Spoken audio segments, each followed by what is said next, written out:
Hello everyone, তোমরা কেমন আছো? আশা করি ভালো আছো।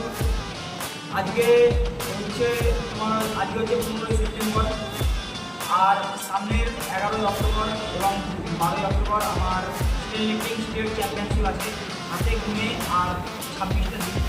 তো এই যে স্টেট লিফটিং চ্যাম্পিয়নশিপটা আমার স্টেট চ্যাম্পিয়নশিপটা আগিয়ে আসছে। তো এই এক মাসের কন্টিনিউ ভিডিও তোমাদের কাছে আমি দেবো এবং আমার ফিটনেস লেভেলে জানিয়ে দেয় এক মাসের মধ্যে আমি করতে পারছি কতটা, আমি আমার ওয়েট ক্যারি করতে পারছি, এখন গ্রুপের কম্পিটিটার কেমনভাবে কী খেলছি, কীভাবে প্র্যাকটিস করছি, সব ভিডিও এই কদিন আমি তোমাদের শেয়ার করতে থাকবো। তোমরা সাথে থাকবো এবং দেখতে থাকবো। আজকে ছিল আমার চেস্ট ডে। তো আজকে ডে 1। তো চেস্ট ডের মধ্যে আমি ওয়ার্কআউট শুরু করার পরে প্রথমে আমি চিন আপ দিয়ে হালকা ওয়ার্ম আপ করে নিই, ফ্রি হ্যান্ড এক্সারসাইজ করার পরে চলে আসলাম বেঞ্চ প্রেসে। বেঞ্চ প্রেস 50 কেজি দিয়ে ওয়ার্ম আপ সেট কমপ্লিট সুন্দরভাবে করে নেওয়ার পরে তারপরে আমাদের টার্গেট ছিল আজকে মেন সেট যেটা, তো 80 কেজি। তো আমার বডি ওয়েট এখন আছে 60 কেজি। আমার বডি ওয়েট এখন আস্তে আস্তে আমি ডাউন পজিশনে নিয়ে আসবো। তো 60 কেজি থেকে আমি আস্তে আস্তে 52-র দিকে যাবো। আমার স্টেট লিফটিং কম্পিটিশন হয় 52-র দিকে। তো এই এক মাসের জার্নির মধ্যে আমি তোমাদের পুরো ভিডিওটাতে দেখাবো কীভাবে কী হচ্ছে না হচ্ছে, কেমন কি ডায়েট যাচ্ছে, কেমন খাওয়া দাওয়া যাচ্ছে। তো 80 কেজি ছিল আমার ফার্স্ট অ্যাটেম্পটের ফার্স্ট লিফট। তো ফার্স্ট লিফটে 80 কেজি দিয়ে 8টা করে টোটাল 3টে সেট করেছিলাম।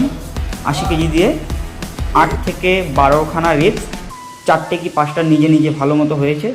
দ্বিতীয় সেট তারপরে যে রিলসগুলো মেরেছি সেগুলোতে হেল্প ছিল, কিন্তু 4টে সেট আমরা এইভাবেই করেছি। 3 থেকে 4টে সেট আমরা এইভাবেই করেছি। আর আমার সাথে আমার একটা ভাই ছিল, তার নাম হচ্ছে গৌরব সাহা। সেও খুব সুন্দর, কদিন আগে একটা পাওয়ার লিফটিং কম্পিটিশনে 3rd পজিশন পেয়েছে।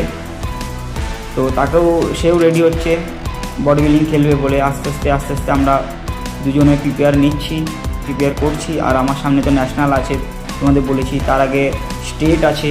স্টেট হচ্ছে আর পুরো হাতে গুনে 25 দিন বাকি। তো ও বেঞ্চ আর আমি দুজনা মিলে বেঞ্চ করছিলাম আজকে।